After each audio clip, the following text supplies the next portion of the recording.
بداية أطرح سؤال منذ بداية المناقشة، والكل مجمع أغلبية ومعارضة على المطالبة بتنفيذ التوجيهات الملكية. ماذا يعني هذا؟ هل يعني أن التوجيهات الملكية لم تنفذ؟ ومن المسؤول عن ذلك؟ خاصة أن هذا الملتمس يطرح من الأغلبية والمعارضة، وأملنا كبير بأن تجد الحكومة أدانا صاغية للتجاوب مع هذا الملتمس، أن كل الأوراش الملكية المتعلقة بالحماية الاجتماعية، بالنجاعة الطاقية، بالماء، بالمجالات باختلاف ألوانها، كلها يحتاج إليها المواطن وبشكل يومي. السادة الوزراء، نعم، نحن نناقش اليوم مشروع قانون المالية، ومما طرح في هذا السياق وجود مدن فاضلة داخل المغرب ينوه أصحابها وممثلوها بأنها مدن فاضلة وأنجزت بها البنيات التحتية وحظيت بشرف وضع أكبر ملعب على المستوى في إطار الاستعداد لكأس العالم، وهذا نحن لا نقول فيه شيء، وإنما نقول الحكومة أن لا تنسى أن جلالة الملك تحدث على أن هناك مغرب يسير بسرعتين، مغرب يسير بسرعتين، مغرب المدن الفاضلة والمحظوظة والتي تحدث عنها أصحابها بمنطق أنها فازت بمجموعة من الاعتمادات من الاستثمار العمومي، ومدن منسية مقهورة مقصية.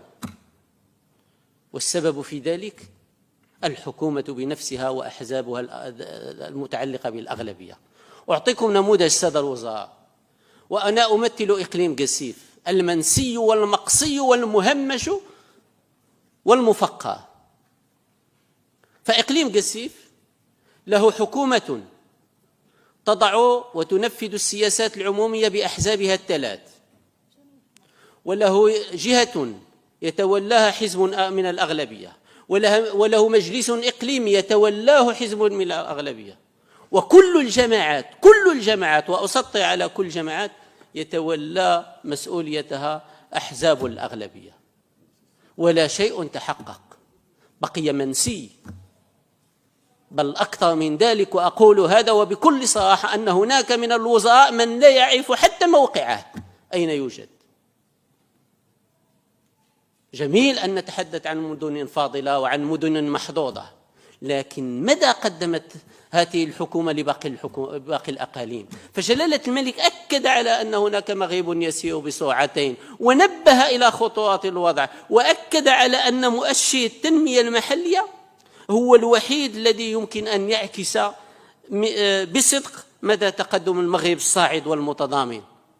فأين نحن من ذلك في إطار غياب العدالة المجالية والعدالة الاجتماعية في تنفيذ السياسات العمومية؟ السادة الوزراء، أقول لكم، فجلالة الملك لا أحد طرح هذا المقتطف من الخطاب الملكي الأخير الذي جاء فيه استفادة الجميع من ثمار النمو. جميل جدا، هناك حديث عن أقاليم محظوظة استفادت، ولكن ما مصير الأقاليم الأخرى؟ ألا يحق لمواطنيها أن يستفيدوا من ثمارها وخيرات هذا البلد؟ وهنا يطرح مشكل الثقة في المؤسسات، مشكل الثقة في المؤسسات الذي تزعزع بشكل كبير إبان تدبير هذه الحكومة للأمور. لأنه لماذا السيد الوزير والسيد الوزير حينما نسمع أن الغلاف المالي المخصص للاستثمار العمومي 380 مليار درهم، فيقاس على مستوى مواطن بسيط في قسيف على بالضبط وبالأرقام ماذا تحقق في الإقليم؟ ولا شيء تحقق. فنجد أن الأرقام في واد والواقع في واد. ذلك المغرب الذي كنتم تخاطبون به الناخبين أنك تستاهل أحسن وأغاس غاس والغد الأفضل، نريد أن يراه يتململ على أرض الواقع، نريد أن نلمس ذلك، نريد أن يترقى المواطنات والمواطنين اجتماعيا. لا أن تتسع هوة الفاقمة بين الأغنياء والفقراء، فنحن نريد أن يستفيد الجميع من خيرات البلد، لا أن تكون هناك فئة محظوظة ولها ما يكفي من الثروة وفئة مقهورة. هذا ما لن نلمسه في حكومتكم، ومما زك ذلك أن التقى فيها المال والسلطة فذهب الفقير مهبائح، بل أكثر من ذلك. نتحدث على أنه اليوم ما كاينش الخدام في الفلاحة وما كاينش السود وما كاينش البناء. لماذا؟ ألا تسائلون أنفسكم لماذا؟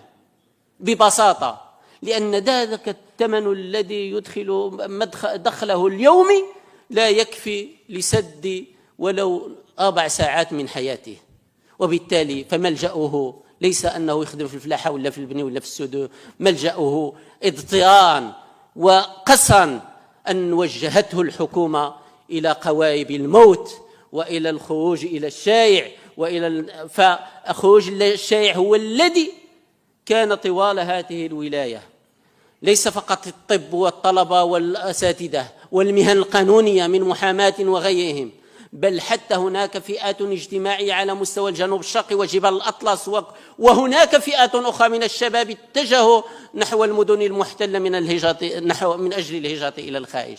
هذا ما أنتجته حكومتكم السادة الوزراء. فمؤسف جدا أن نطبع اليوم مع ضرب القدرة الشرائية للمواطنات والمواطنين ومع غلاء الأسعار، وأن نطبع اليوم ولم يعد هناك حديث على أسعار المحروقات التي تهاوت على المستوى الدولي واستمرت في الارتفاع على المستوى الوطني. فهذه أمور السادة الوزراء مؤسف أن نتحدث عنها وأنتم تتحدثون عن الحصيلة. فحصيلتكم ما هي؟ نطرحها على شكل أسئلة. أين هو مدخول الكرامة ديال 1000 درهم للذين يزيدون على 65 سنة؟ أين هو الدعم مدى الحياة لفائدة الأشخاص في وضعية إعاقة؟ أين هو الاستثمار في الطب عن بعد؟ أين هو طبيب الأسرة الذي وعدتم به من أجل رعاية الصحية؟ أين هي التعميم التعويضات العائلية لفائدة الأطفال ب300 درهم لكل طفل؟ أين هو تعميم التعويض عن الفقدان عن الشغل؟ أين هي منحة الولادة؟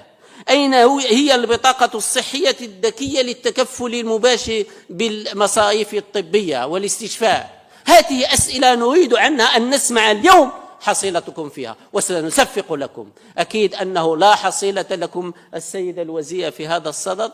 زملائي من تبقى بعد دقائق لأن زميلي يود أن يتحدث في الأمر كذلك. كنا ننتظر منكم السيد الوزير والسيد الوزير، ما دام أن البطالة وصلت ل 13.3%، أن تكون هذه الميزانية ميزانية يعلن من خلالها وجود خطر اجتماعي محدق بالبلاد ويتعلق الأمر باستفحال البطالة، وأن تكون ميزانية مخصصة للاستثمار في التشغيل. لكن مؤسف ذلك السادة الوزراء، كنا نريد منكم أن تستمروا في بناء التراكم الذي حققته حكومة التناوب، ولا أن تتبجحوا بوجود مشاريع اجتماعية اليوم.